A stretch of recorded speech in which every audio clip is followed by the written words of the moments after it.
everybody.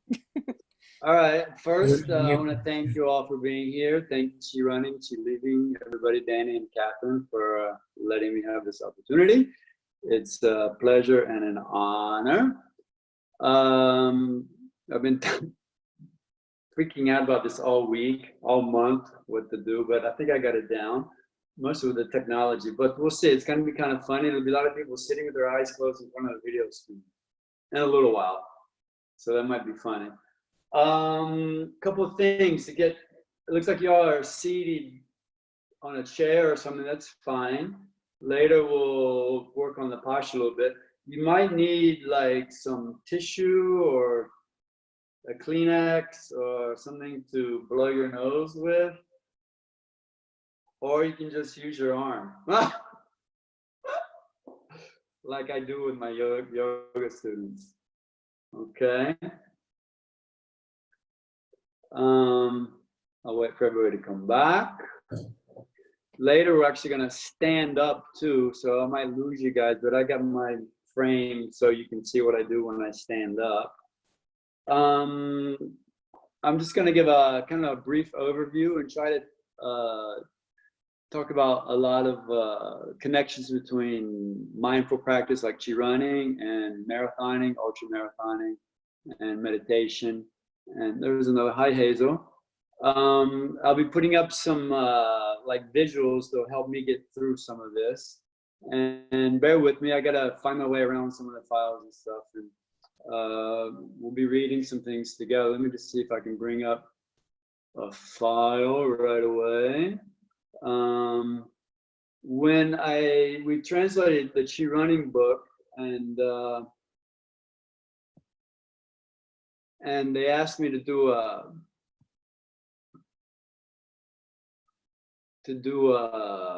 how do you call it, a preface, and so I thought about what could I add to Danny's book that wasn't really already in there. And so this idea came to me, and it was like the sacred runner, you know. Why would we even consider being a sacred runner? Is running a sacred art form, or what does it have to do with anything? And I found this great book, again, I'm trying to find my right files, about this Buddhist monk who's a runner. And he wrote a book called, if I can find it, Running with the Mind of Meditation by Sakyong Mipam. I imagine some of you have already heard about him. But there's a great quote, if I can find it. I can't get my right files, they're making me go to my photo. Well, if I bring all these up, I wonder if they'll all like scroll. Oh, look at that. So he says, do you guys see that image? Yes or no? Yeah. Well, I'll just read it. Did they see that image? Yeah, we see it. I just, okay.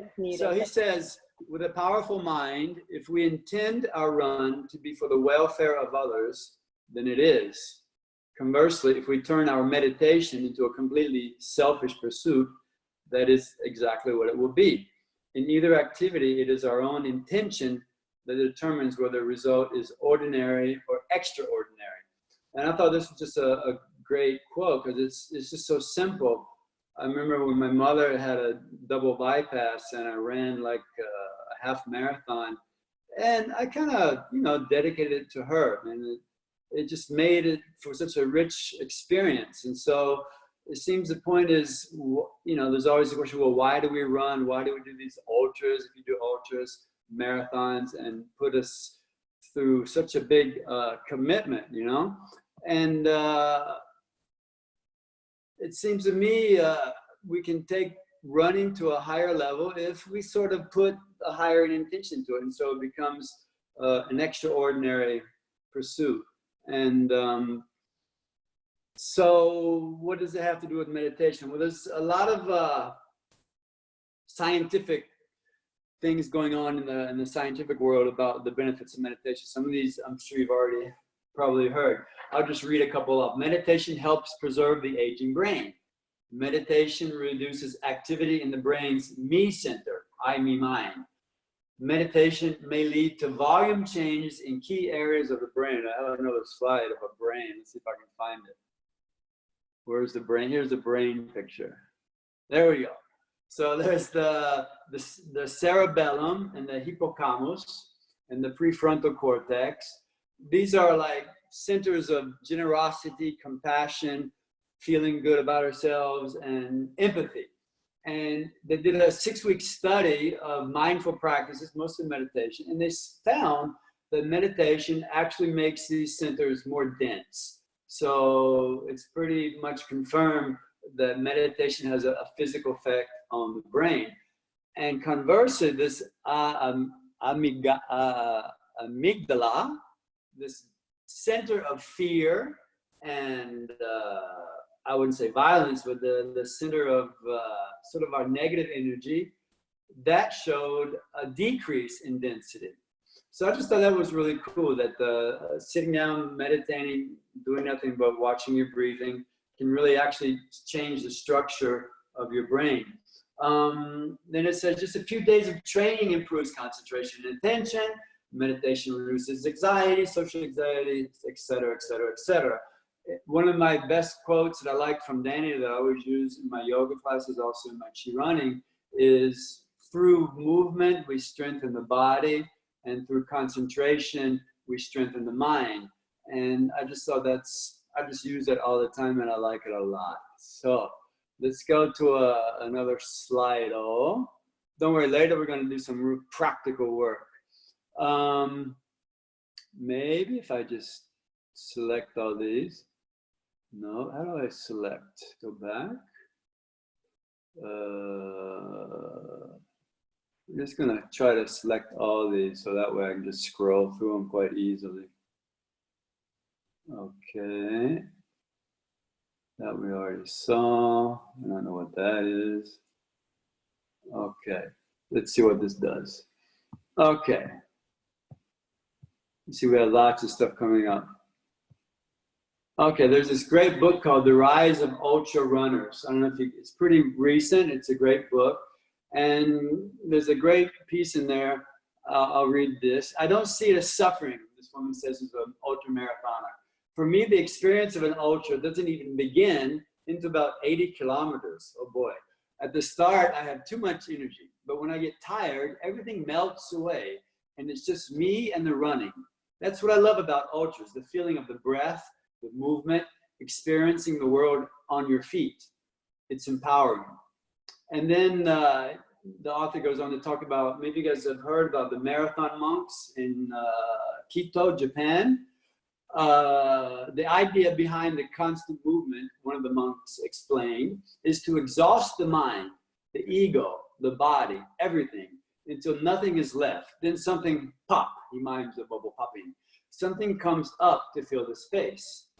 The something, he says, is the vast consciousness that lies below the surface of our lives, beyond the limits of our usual everyday experience. A sense of oneness, he says, with the universe.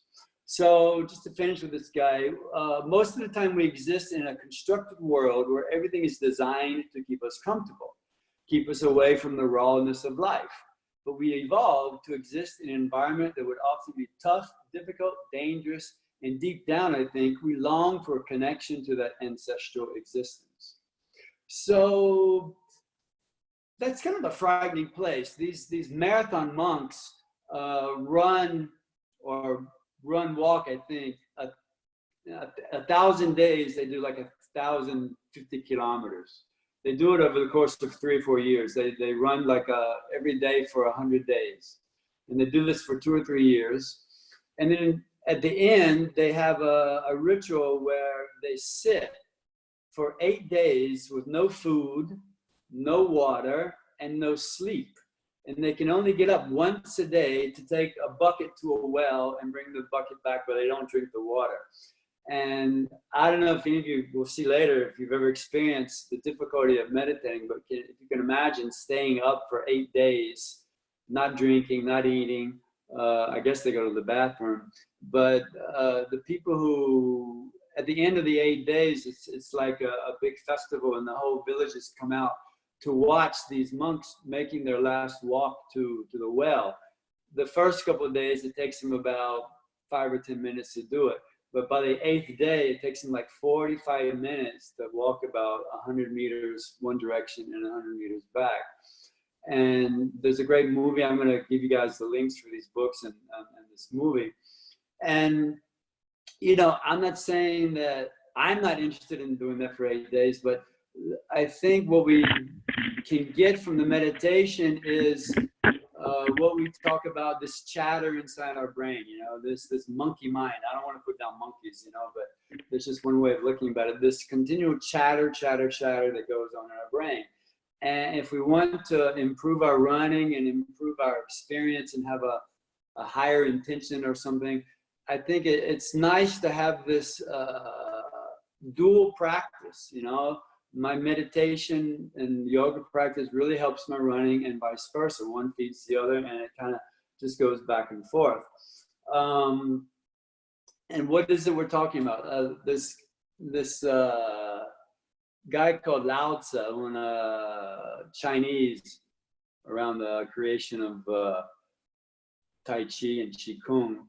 He has this nice quote, if I can find it. It's, do you have the patience to wait until your mud settles and the water is clear? Lao Tzu. And a lot of people talk about a metaphor of the mind is like a lake.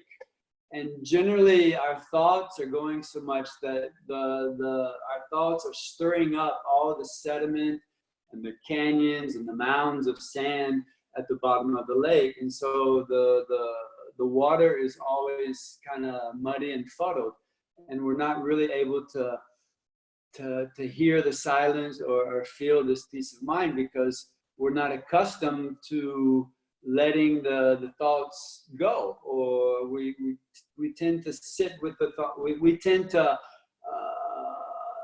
identify too much with our thoughts. And there's this scientific idea called DMN, the default mode network. And somehow in our evolution, it seemingly came about that we developed this default mode where we really don't have to focus too much. We just kind of go on automatic, and our thoughts are running and our feelings are running, and we're just sort of like identifying with the thoughts that are running through, and it takes us in a lot of different places, and it's anything but mindful. So the idea of meditation is to sort of sit and take a distance from these processes, to sit with our feelings, to sit with our thoughts, and try to let the mud settle so that we can have sort of a clear lake and, as it were, reflect the sky. And that hopefully will give us some peace of mind and some sort of serenity. Now, the discussion of yoga and the different limbs of yoga, I like to call them faculties, is a really big issue, is a really big subject. And it's quite complicated. If you ever looked at any Buddhist texts, there's so many Sanskrit names and Tibetan names, and there's a lot of information, and it's really, for me, quite complicated. And yoga can kind of be the same way. Yoga is like $1 billion industry now in the States, and there's a lot of different kinds of yoga, but the traditional yoga is pretty much clear in its approach. And yoga is not just the what we tend to call, what we know as the positions. Generally, yoga, I'll throw this kind of cute picture here. Let's see if I got this one. This is kind of a cute picture, and there's basically 8 limbs of yoga. You know, we can think of the yoga university as the trunk, and then there's like 8 faculties. And it's sort of making a whole practice of a lot of different aspects of our life. And I'll just run through these quickly, because later we're going to be working on a couple of these in a practical kind of way with some exercises. Generally, they start with yamas, which are sort of like moral restraints, or sort of how you live your life. And it's pretty simple. To be kind and ahimsa, non-violence, pretty much people know that word. To be truthful, to not steal, to be moderation, usually that's in a sexual kind of way, and to be generous. And these are sort of in the social realm. To sort of have certain, if you like, commandments of how we want to compose ourselves in daily life. Then there's the niyamas, which are observances. It's like inner work. It's like inner practices. ChiRunning could be considered that, in my opinion. But it's things like cleanliness, to be content, to live a certain austerity, to work on a certain self-study, and to a certain sense, surrender ourselves to, if you like, a higher power or God or whatever like word. You know, a nice idea for God is a general ordered direction. You know, I like that for people who don't get kind of troubled by the God word. The third limb is asana. Well, most people consider yoga. These are the more than 3,000 yoga positions that the idea is to create, as it were, a temple for the body, that there's to working on our strength, our flexibility, balance, and our focus. And it's just to say all of these limbs sort of feed into each other. But the first four, the yamas, niyamas, asana, and then the pranayama, are basically working on ourself or my own personality to figure out how I'm living, how I should live maybe better, how I study, how I use my body. And pranayama, which we're going to be spending a little time with, is mindful breathing. And I don't find the quote. Well, here it is. The breath working in the sheath of the physical body serves as a bridge between body and mind. And this is from this famous yoga teacher. His name is Iyengar. And generally the prana is exactly like chi. There's really, for me, no distinction between prana and what we know in Tai Chi as chi, the vital force of our energy that we take from the air, we take from the food, we take from water, we take from sunlight, but mostly from the air. And it's really finding a connection between my feelings, my thinking, and the breath. And there's a certain idea of control of the breath. Or contrary, sometimes we just let our breath go. We'll play around with this. So after these first four limbs, which are sort of like about me, myself, and my personality, and my own processes of emotion and negative emotions, if you like, not only, also joy is part of that. We go to like the other four, which are more going toward the nature of mind itself. And the pratihara is, in a way, turning inward. Pretty simple idea, and that's something we can do even in our running. It's something we can do anytime during the day. It's sort of a withdrawal of the senses, and that's enough for that.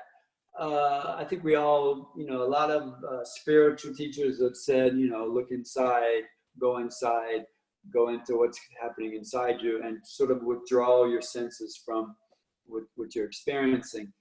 Now, what most people consider meditation is actually dharana. Oh, I forgot the pronunciation. Dharana, concentration. It's the focusing and attention. And this, for me, is one of the more useful, practical benefits of meditation as far as my running. We're going to do some work with this. And it's basically focusing the mind, using the breath as an object, and getting sort of a grip on our thinking processes and also our feeling. And then once we're sort of adept at being able to concentrate, we sort of find ourselves going toward meditation, dhyana, which generally is sort of this idea of a union. And it's not something that, in my opinion, or other readers, other writers, it generally happens of itself. It's like this complete union of the object. It's more or less, sometimes we might feel this when we're running, at the end of a marathon. There's certain connectedness to everybody and everything. It comes often in flashes. The goal of working with our concentration is that these moments of pure reflection and observation become more frequent. And the same thing, samadhi, pure bliss or ecstasy, tranquility, fulfillment, and spiritual illumination. Sounds great, great package. I think it's something we all strive for. I think it's something we've all experienced at different times in our lives. So that's sort of an overview of the 8 limbs of yoga. And there's a lot of yoga teachers who generally would say, if you're not doing all of these 8 limbs of yoga, you're not really going for the whole package. There's some even warnings if you're only concentrating on the asana practice without working on yourself with your restraints and moral observances and things like that. If you're not working on the meditation, it's sort of like you're putting all your eggs in one basket when there's actually 8 different baskets to work with together. And, you know, the concentration flows over into the asana, the pranayama follows into the concentration. It all kind of works together one thing with the other, okay? So that's sort of a quick overview of what we're gonna do. I think I can make some of this more practical when we get into some of these, a couple practical exercises that we're gonna be working on. Any questions so far? I know I've been going on for a while. I gotta keep an eye on the time. How are we on the time? Time? About 35 minutes, maybe. Okay, good. Okay. So what we want to do now, bring up the video. Let's do like a really quick body loosener to stand up and get ready for some practical exercises. So this will be very similar, but much quicker than ChiRunning. I'll stand back. I can see my, there I am. And with the soft part of our hands and the back, we just want to gently tap the back of your hand on the ribs and the front soft part, just to sort of loosen up a little bit. And this is something I'll do regularly, like body looseners. I think it's like once or twice a year I'll go out and not do my body looseners. No? And this is very similar. Now you want to just wake up one arm on the top, on the underside, inside, and on the inside, backside. Just a couple times, just mostly for circulation, get things going. And the other side, the other arm, top side, inside, and backside. Now with the soft part of the back of the hands, it's like 103 times. We'll do a little bit less. Very gently on our kidneys. Some of these are right from the Tai Chi also. We want to just gently tap around our kidneys. Not in too much in one place only, just kind of waking up our backside a little bit. Very gentle. That's all right. And then we're just going to do the same with our legs. So let's take one leg inside and outside. Bend over a little bit. Keep your legs soft. Back and front. And the other leg. Again, like body looseners, one can really go through this quicker or take their time. And now, straight from ChiRunning is circling the knees, breathing through your nose, and let's go back the opposite direction. And then it's like taking a shower. I'm going to rub my legs, rub my torso, rub my arms, and now rub my head. It's like you're giving yourself a shampoo. You might feel some tingling, that's always good. And oops, gently tapping in the back of the neck, on top, relaxing where you can, maybe the forehead, very gently. And let's massage our ears a little bit. And you can like wash your face and gently just kind of feel like you're a little bit more present in our body. Okay, there we go. I feel better. So I got my practical sheet of paper here. Okay, let's, generally there's 3 types of breathing. We breathe like 24,000 times a day. Most of that is like unconscious. Right? Then there's what we call a spontaneous natural breath, but I'm mindful of it. I kind of watch it. And then the third type of breath we can work on is a directed breath where I actually change the rhythm or I work on the rhythm, okay? Now, I have great teachers, and there's it's a three-step program. 12 steps is too many.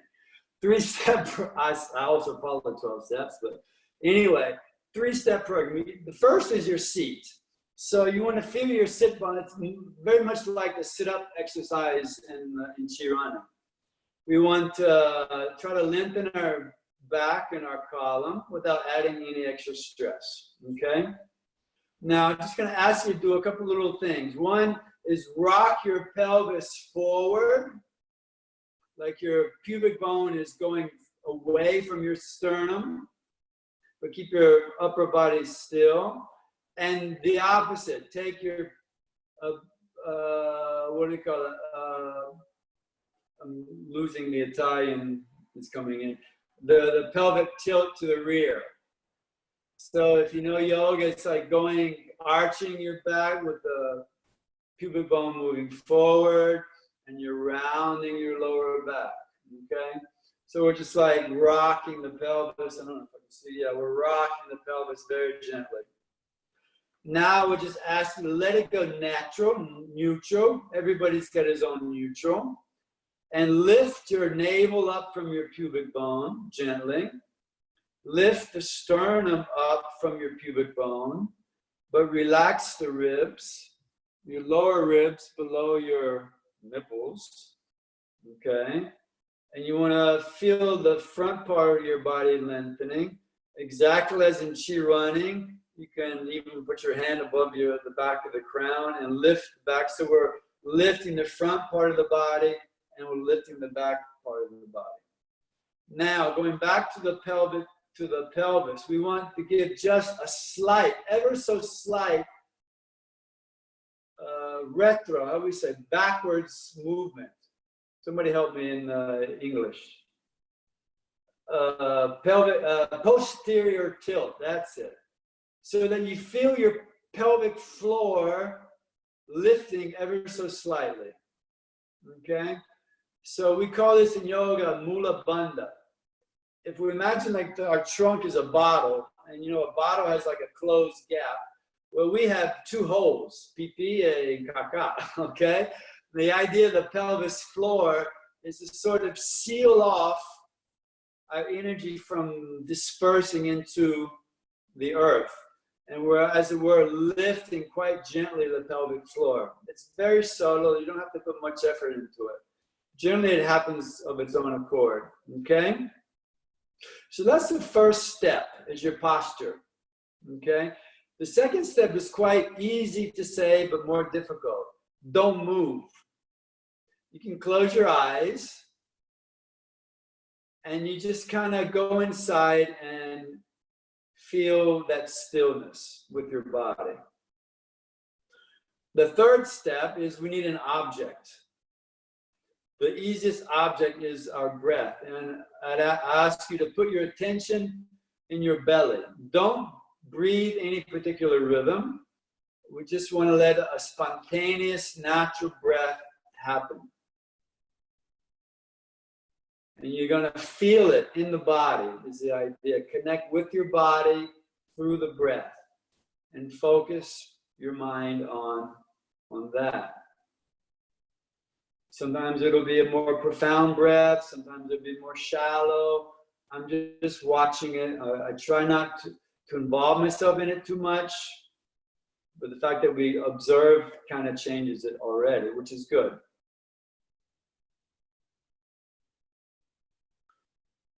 Continue this. I would suggest three aspects. There's different ways of looking at different paradigms. One is the physical body. So what am I experiencing in the physical body with the breath, with my legs, the air around me, my clothes, any discomfort? I'm just sort of giving testimony to my physical body. The second body, which is a lovely phrase in Italian, my soul state, the state of my soul. Or in English, we call it the emotional body. How am I today? 1 through 10. 10 is great, 1 is, or vice versa, or a color, or a word, or without a word. Just how am I feeling? To check in with our feeling body. And again, it's like I look at it from a distance. The third I like to call the thinking body. And it's like clouds moving across the sky, so are our thoughts. To stop a cloud moving across the sky is about as ridiculous as trying to stop a thought. We don't try to stop the thoughts, we just let them flow. And the idea, we connect with that which is giving testimony or witnessing. Witnessing the body, witnessing my emotions, feeling body, and witnessing the thoughts. Now, what's curious about thoughts, they're linear. There's a lot of ideas about where they come from feeling, from memory. But each thought has a beginning, a duration, and an end. And right away, another one will jump in. We continue to just follow our breathing, and it's pretty difficult. So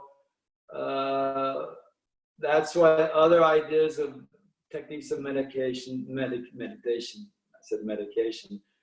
And I'll give another formula, as it were, of breathing. We want to, through the nose, we want to breathe out, emptying our lungs on a 7 count. So breathing out through the nose, 1, 2, 3, 4, 5, 6, 7, a small pause. Breathing in through the nose, 2, 3, 4, 5, at 7 and full.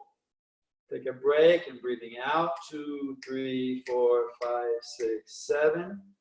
And after a pause, breathing in, 2, 3, 4, 5, 6, 7. Continue this rhythm.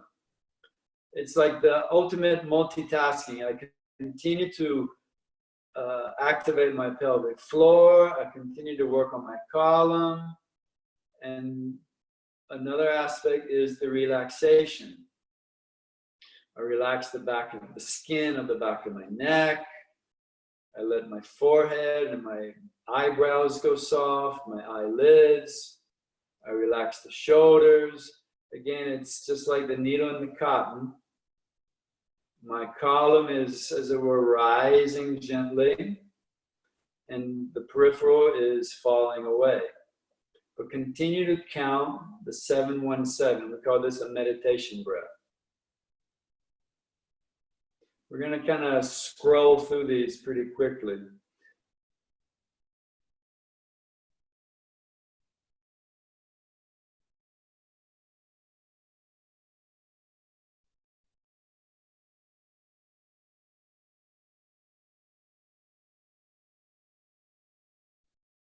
Okay, good. Let that go a little bit.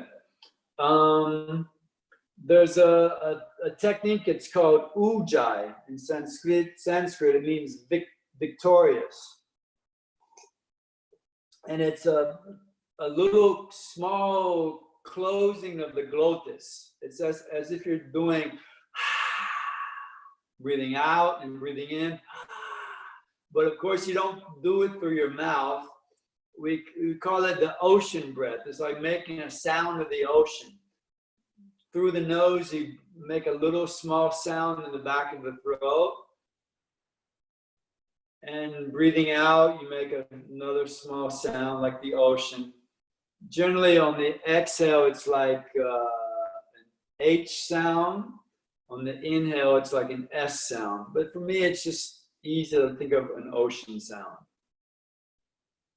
And the reason for this is it creates inner heat, and we get the possibility of deep diaphragm breathing, and we're able to take on the breathing out to empty the lower body down to what we call the first chakra. And as we breathing in, we rise from the lower belly up to the ribs, up into the chest. And listening to the sound of the breath also helps us connect with the diaphragm and really having deep belly breaths. Okay, and now I'm going to give you another rhythm, and it's called, I just call it 777. With this kind of closure of the glottis, making this ocean sound, we want to simply, always with the nose breathing out, breathe out 1, 2, 3, 4, 5, 6, 7. Breathe in 2, 3, 4, 5, 6, 7. Then hold the air in the lungs. 4, 5, 6, 7. Breathe out 2, 3, 4, 5, 6, 7. Breathe in 2, 3, 4, 5, 6, 7. Hold 2, 3, 4, 5, 6, 7. Continue. 7 out, 7 in, and retain for 7. And what I would suggest, if you have some physical discomfort, like a chronic back pain or stiff neck or your shoulder or your hips, what I find very helpful, is helped me a lot, is in 3 different phases. While I'm breathing out, I'm relaxing that discomfort. As I'm breathing in, I'm relaxing in a different sort of way because I'm breathing in. And when I'm holding, retaining, again, I'm relaxing the same point. So also in ChiRunning, where I look with my attention, with my focus, I make it become alive and more present and more mindful.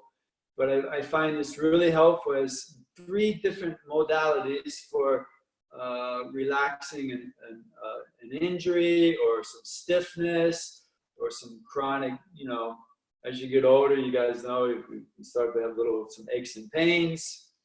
And I find connecting with the breath, with lengthening my column, activating the pelvic floor, working on the concentration and the relaxation, and the 777 formula, for me, it's a really powerful healing tool. So we'll just try that a little bit more.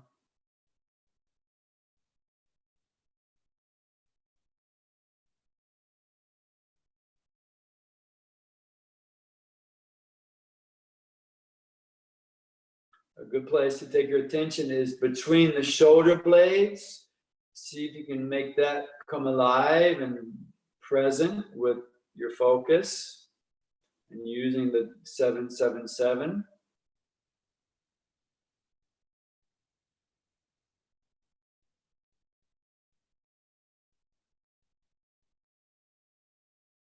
Okay, good. Now we're going to change speed a little bit. If you're sitting on the floor, you can recross your legs the other way. That's more comfortable. Now there's a wonderful exercise. It's called Kapalahbhati. And basically what we're doing a very rapid exhalations, and the inhalations are quite passive. And the idea, here's where you're going to maybe need your Kleenex. And I'll sort of demonstrate.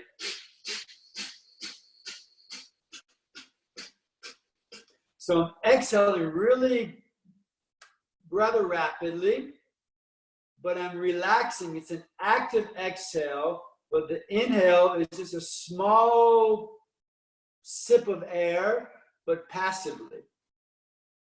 If you want to just try like one time.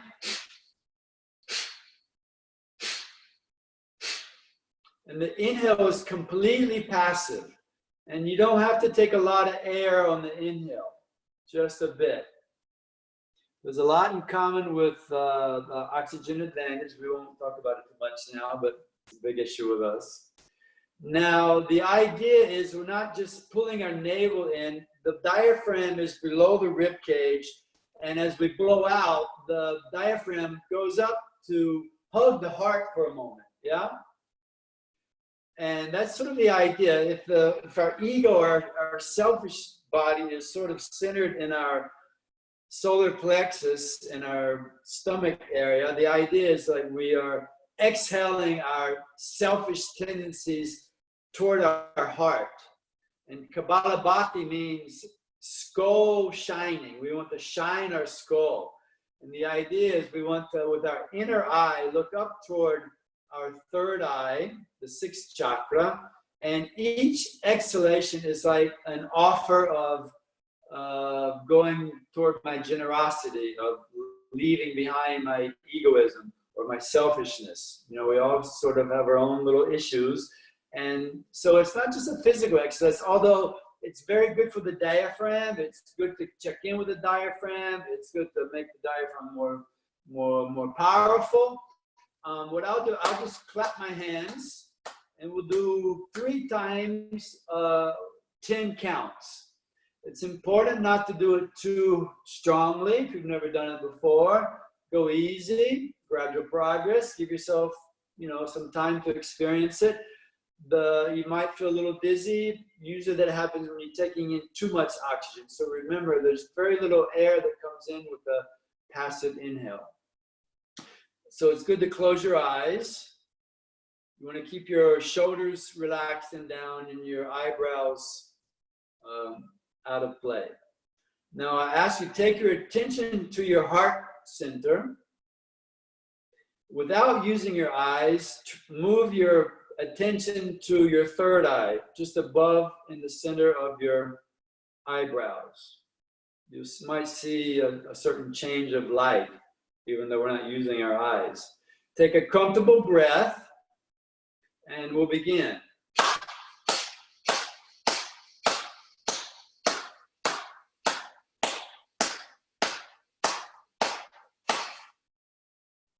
Now let that go and just allow for some natural breaths to come and go.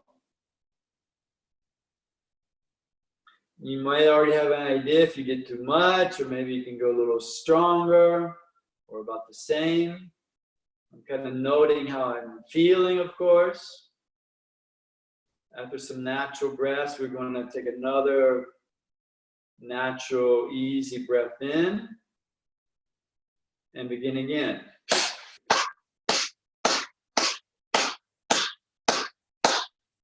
Look up for your third eye. Put your focus there.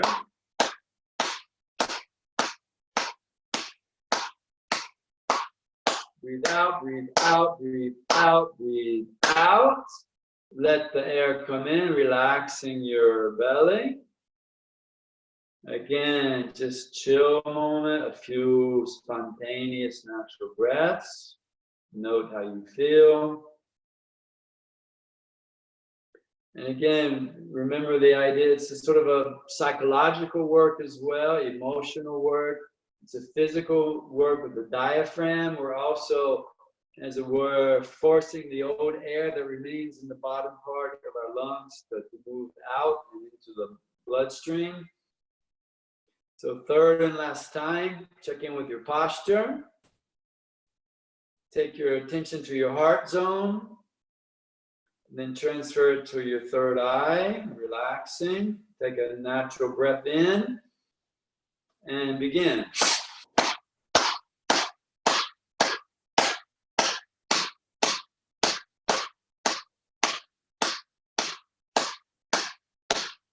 Breathe out, breathe out, breathe out, and breathe out.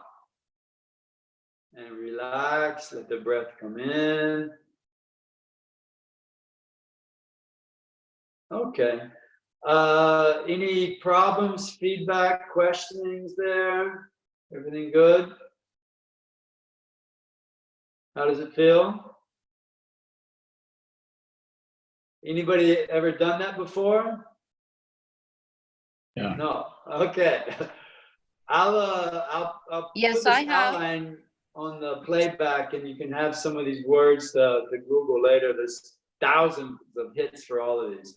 Okay, that's called Kapalahbhati, shining the skull. Kind of a nice idea, you know, bringing the light up. Let's see where I'm at. How are we on the time? There's probably about 10 minutes. Okay, Yeah. good, super. So these are the pranayama exercises. The Kapalahbhati is what they call kriya, is like purification, okay, or cleansing exercise. They kind of overlap pranayama, this idea of kind of cleansing activities. Where's my practical work? Okay, now we're going to do a really, for me, super, almost mystical, cosmic meditation. It comes from these, the Shambala, I think they're called Buddhist monks, and it's an open eye meditation. And the hand that writes, put it in your lap inside on top of the hand that doesn't write. So the active hand is like getting a rest. If you think about how busy our hands have been all day with texting, eating, telephone, grabbing, consuming, it's a nice moment to let the active hand just chill out, yeah? And you might not want to look into the screen. You might turn profile or somewhere, because the idea is with your eyes open, you want to look to like a yard or so in front of you, toward the ground. You're like looking down, but don't lower your chin. Like in ChiRunning, your chin is parallel to the ground, so the back of the nape of the neck is soft and open. And there's 3 words, we'll call them mantra, okay, which are like phrases. The first is, it is. The second phrase is, thou art, or you are. And the third is, I am, okay? Now, it is like we focus on our lower body. If the body is like a pyramid, and we feel our seat connected to the ground, and our legs or our feet, and we feel like this pyramidal base structure. And it is like the whole cosmos of the physical, of time, the Big Bang, the eventual end of the universe, my body, the floor, the house I'm sitting on, the visual senses. It's like the universe in its pure magical totality. Who can even perceive it? But we try. It is. Everything, or it is. And just try that, looking with your eyes open. Try to be still. You can blink if you need to. It shouldn't be a torture. Put your attention in your lower belly and just repeat to yourself softly, not out loud. It is. And this is a little different. The thoughts still may come and go, but we're like allowing new intuitions or new feelings to sort of rise up almost by themselves. It is. And I feel my base connection to the earth.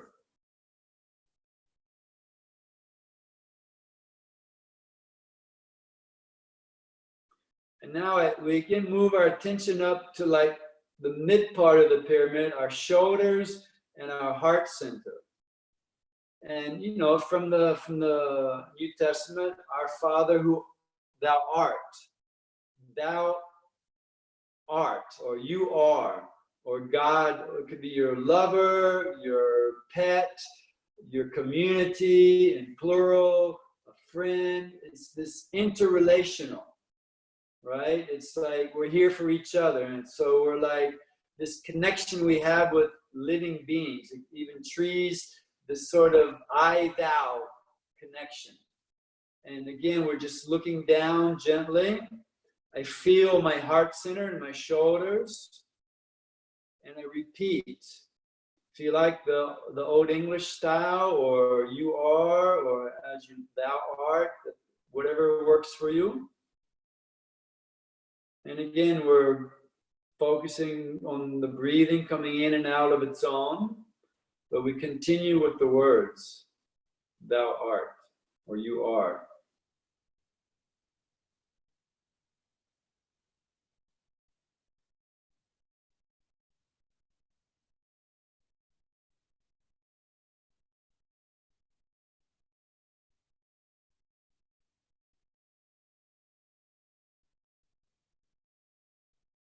And then we take our attention up to our third eye, or the head on top of this pyramid.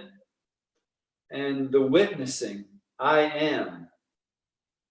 I am, in certain sense, it's all about me, but in a sort of the higher self, the witnessing of my body, of I am, it is, you are. It's like that which gives testimony to my life, to my experience, to my body, to my difficulties, to my joys, to my birth, to my life, to my eventual death.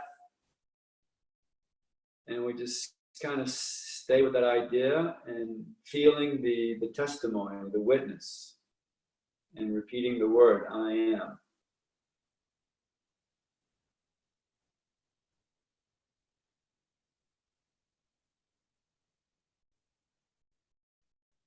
Now, often what I'll do one breath, it is, moving up to my heart center, thou art.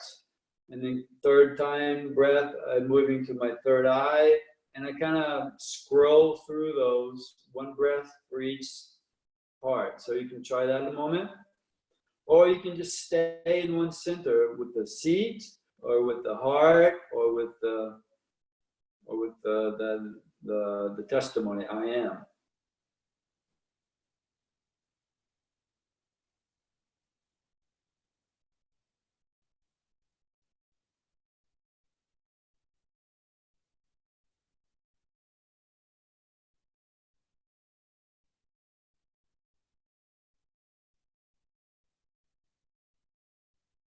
Okay. I use this when I run, you know. I'm sure you've all been there where we're having a less good day maybe, or a long race or something. And all of these techniques, for me, I apply while I'm running. The posture, the relaxation, the mantra. Mantra is from the Sanskrit man, meaning mind, and tra, to go beyond, or traverso, how you say in English? Traverse. Mantra. Okay, so Danny suggested in this video he did with interview with Gray in England, this book called Letting Go by David Hawkins. I'll put it on the reading list as well. It's a very, very powerful, simple meditation where, as the breath, again, it's a spontaneous allowing of the breath to come in. As the breath comes in, I say let. And as the breath goes out, I say to myself, go. Just in pure, simplicity. And what is it I'm letting go? It's pretty simple, but it's almost a surrendering. It's not like I'm letting go and not really caring. It's like almost like letting flow. I'm letting flow what I'm sitting with, or my impatience, or my day. I'm letting go. Hi, Andrea. I'm letting go of the moment. I'm letting go some physical discomfort. I find like with every in-breath, something new comes in to let go.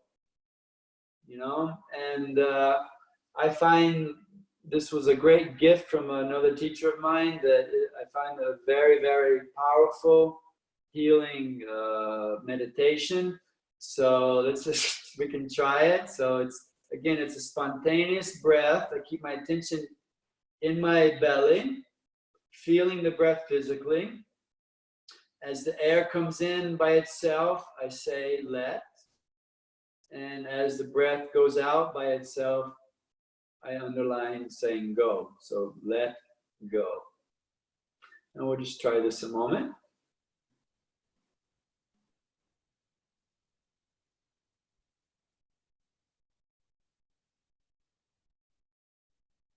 Let go of a thought. Let go of whatever arises. Sometimes a feeling, we have to try to accept it, try not to judge the feeling.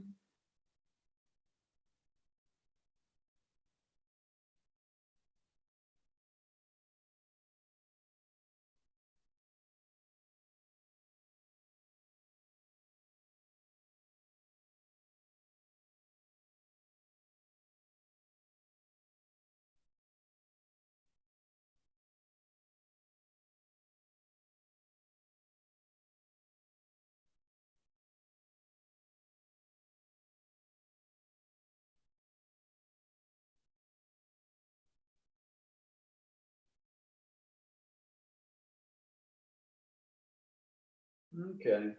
I find that's a really powerful one for me in the morning, even before I run.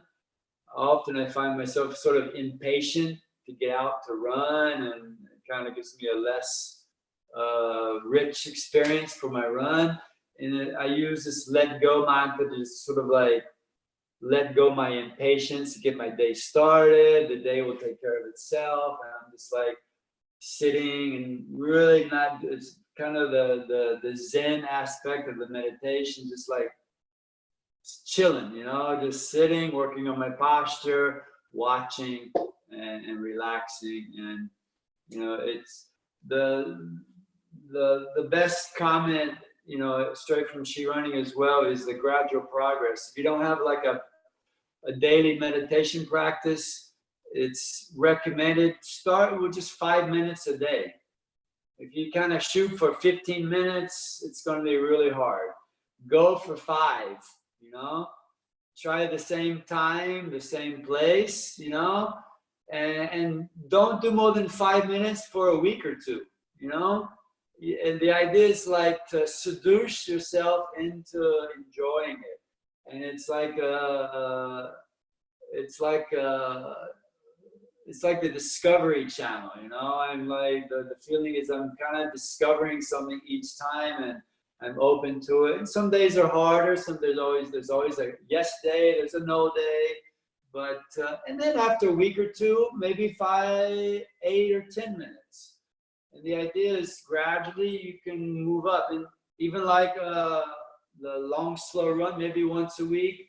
Try 15 minutes and see how it goes. But then the next day, go back to, you know, a regular, easier block of time. And you'll find that eventually you'll get used to it. It's like a muscle. It's like any other practice. It just takes time gradually to build up some stamina and the concentration. It's like a new organ. And what was I going to say? I forgot. Lost my train of thought. It's okay. So any questions or comments? Thank you. That was awesome. I really Yeah. enjoyed it. Thank I you. learned a lot of new things. There's generally after you do a meditation, there's a final relaxation, and it's called the corpse pose. You lay down, you turn your palms toward the sky, open your legs wide, and you become a cadaver. Is that what we say? How do you say cadaver? Cadaver. There we go. A cadaver. You become a corpse. And it's just 5 minutes, you know, just kind of like integrate what you did, even 2 or 3 minutes, sort of like bring it home by relaxing. And, you know, they say 15 minutes of meditation is like a day of vacation. Yeah. You know? Hi, Gary. Yeah. So there are many things that I teach in terms of, I teach ChiRunning, well, I teach Tai Chi, of course I teach ChiRunning. I teach Tai Chi as well as a bit of Qigong as well. Okay. So I incorporate some of the, you know, the movements of Qigong in our breath and movement. And also with my little guys, I teach kinder music as well. And in there, we have a session where we have quiet time for the kids. So we also incorporate that in the program, where it's quiet, and they put quiet music on and have the kids just relax, just as you said, like a corpse basically. And then having if the parents are there, having intentional touch happening as well. So massaging them and really breathing with their child. So that really helps them to understand that quiet time is not such a bad thing. And that breathing and that relaxation and not thinking about anything. It's really our start to meditation, I would say. So yeah, I do that practice with the kids. And yes. Oh, it's so important. It should be like in first grade of school, they should start doing mindful practice. I teach it in my the preschoolers. Oh So yeah. 7. So the little guys, they're really little, but they enjoy it and they ask for it. So it's really fun to see that. And also in terms of meditation, yes, what would a practice like for me, I'm faith-filled, So I'm Catholic, and so I pray the rosary. I'm not afraid to say that. So probably very few people that say the rosary these days. But anyway, that's my meditation in the morning, is to pray the rosary. And so would you call that a rosary, a meditation? It can be. It's also concentration, and there's probably flashes of what I would call the meditation, sure, where you like feel connected and sort of unified or at peace or with God or with yeah, of course. Okay. Sure. Okay. Yeah. And I find, it was great stuff. Thank you so much for your talk today. I really appreciated it. Thank you. Okay. I'm glad it's done. I don't have to be nervous anymore. Gary, you did great. Thanks so much. Thank you very much. Yeah, thanks. That was great. I'll send Kelly the outline and a reading list and a couple of links or something, yeah? Yeah, it's all good stuff. Yeah. Okay. Thank you. It's always great to see all your happy faces. Thank you. Yeah, great to see all you guys. Thanks for coming.